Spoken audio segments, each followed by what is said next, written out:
Gotta put this thing back before I go. Wish me luck, guys. High school is expensive. Hello my gorgeous human beings, and welcome back to my channel. If you're not inspiring, then you're just expiring. I think it's kind of funny. You could say you love me, turn around and blame me, yeah. I think it's kind of funny. You say things you don't mean, underestimate me, yeah. I have always done right. Said you're never gonna lie. So in today's video, I'll be sharing with you all, especially my high school seniors, some tips and some tricks on how to survive senior year in high school and things you should be doing to prepare for your next steps, which is college, of course, if you're going. But if you're not, yay for you. But anyways, I'll be sharing with you all some advice that I wish I had known before, but I kind of sort of had to just figure it out on my own. But let's get straight into the video. Of course, if you're new to my channel, you gotta hit the subscribe button. I'm waiting. Oh, you did. Thank you. Thanks. First things first. Senior year is expensive. Okay? You gotta pay for things like college applications, test scores, ACT scores, clubs and organization dues, senior fees, prom, gas if you're driving to school, college visits. All of that is expensive. So, first of all, if you haven't started applying for colleges yet, what are you waiting on? I'm waiting. Huh? Nothing. Okay. You need at least 3 to 5 choices that you can choose from. So you need to apply to like at least 3 to 5 schools so you'll have options. I applied to like 30 plus schools, and I will get into why I did that later on in the video. Also, you need to be organized. I cannot stress this enough. You need to be organized, okay? You need to keep track of the schools that you have applied to and the schools that you've been accepted into, because they'll be very helpful. Also, keep a photo of all your college acceptances and your scholarship letters, because once you're ready to count up all your scholarship amounts, you will need that folder so you can go back and look at all the things that you have got accepted into and all the money that you've received. You need to make a document listing all of the clubs and organizations you've been in since 9th grade. You need to do it from 9th to 12th grade, because that's a major thing that colleges are looking for. They're looking for your involvement all throughout high school, because when you're doing your applications and your essays, that will come in handy. All you have to do is just look back and look at what else you've been involved in, and your life will be so much easier. Also, keep a list of all of the volunteer opportunities that you've been involved in. You need to include things like what kind of work you did, what group or individual you did it with, the date, where it took place, and how many hours you did, of course. And also, keep a planner, you guys.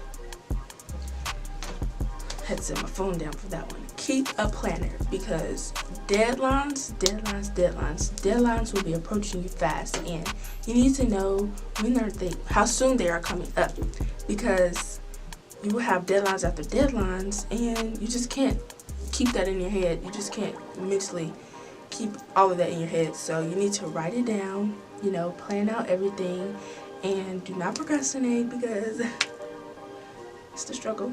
Also, you need to fill out a common application, and what that is, it is basically one big huge application that you fill out. Yes, it is long, but I promise you'll benefit from it. It is one huge application, and you're basically filling out things like your college interests, your grades, school attendance, well, not school attendance, but you get it, your grades, stuff about your family, sometimes I think it's like stuff about your income or whatnot. It's basically like a mini version of the FAFSA, but not really, but you'll see once you do it, because you're gonna do it, right?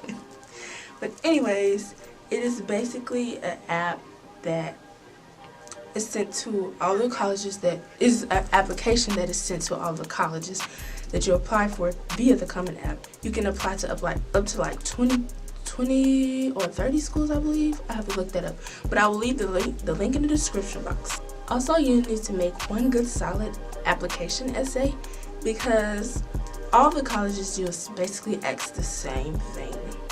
You may need to tweak a little things in the essay, but it is basically the same thing. I wrote it down in my notes. They're basically saying, how have you made an effort to change the community?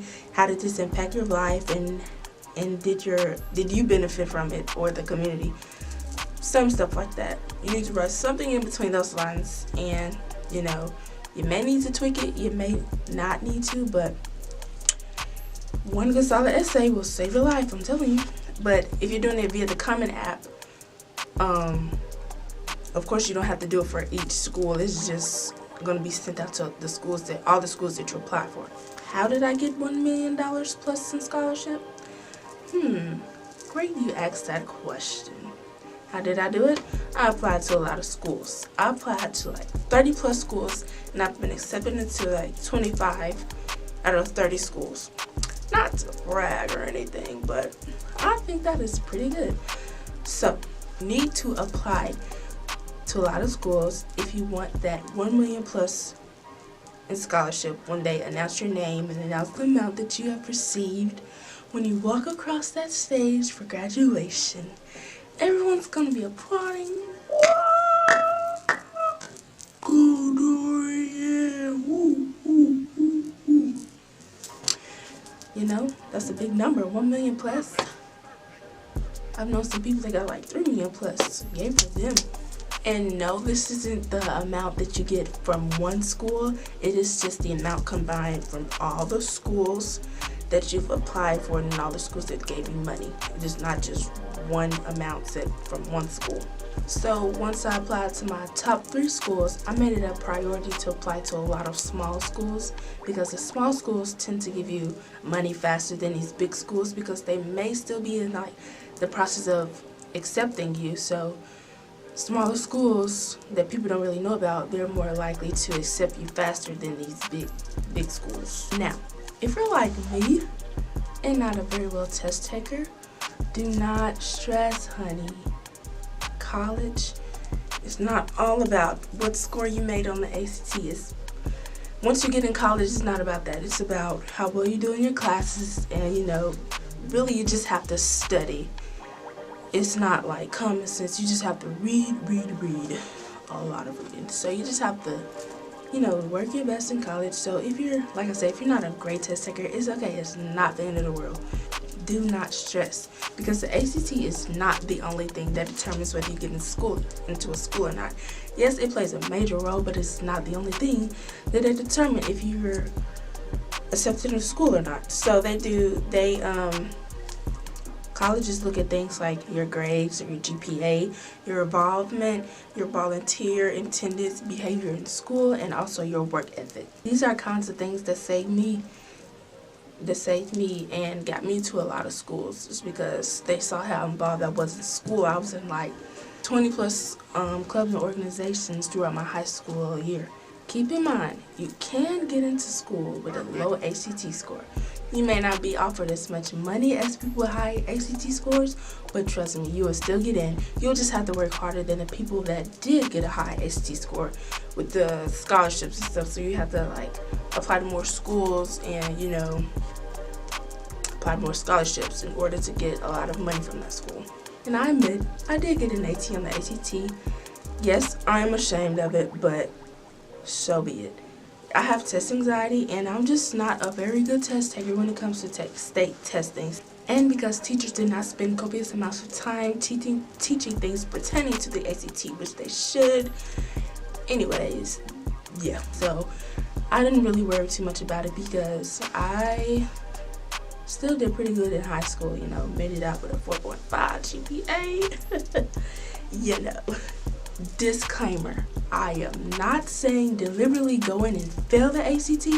I'm just saying if you make a bad score, it's not the end of the world. There's still hope, sweetie. Still go to all these ACT preps, make study groups, aim for that 32 in the ACT, because it will benefit you in the long run. Now, once you discuss with your family, like your school plans and where you want to go to school, and you have your parents' consent, then you need to start applying for scholarships pertaining to that specific school. do not focus too much on these outside scholarships, like the left hand only scholarship, the 3 feet scholarship, the if you wear a size 52 in shoes scholarship, the if you're 2 feet tall scholarship. Do not focus your attention on those outside scholarships.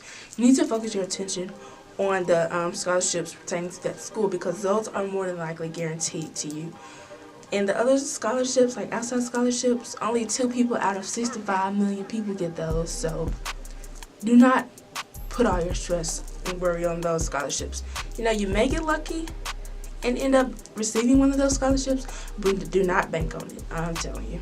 Lastly, here are some habits that you need to start practicing before you go into college. Like good study habits, good work ethics, reading more. College is really all about reading and finding the answer, I'm telling you. If you don't like reading, I can guarantee you you're gonna fail college. But you know, you need to start practicing that now. Self-discipline, learning how to say no when people ask you to go out the night before you have a test. No, that ends now, because I'm telling you, when you say yes to these people and they're asking you, you know, let's go do this, do that, you know you have 1,000 tests and quizzes the next day, you're just not going to make it, sweetie. Like, your mind needs to be solely focused on that test, that quiz, that exam, whatever, for the next day. You need to be having all these other thoughts in your mind before you go in and take a test, because I'm telling you, it's not worth it. But that's all I have for you all today. If you'd like to see how I formatted and kept track of like my involvements and like my volunteer and all that, if you'd like to see how I formatted that, just leave your email down below and I will send you all of my things. Yeah, I will send it to you and, you know, show you how I organize everything. Just leave your email down below and I'll send it to you ASAP. Also, if you have any questions about anything that I've missed, feel free to leave a comment down below. I will get back to you ASAP. And if you have a question about navigating the Common App, just let me know and I'll be happy to explain to you and show you. Well, I can't show you because I won't see you. But if you know me, and we got that relationship, I can probably go to you and help you.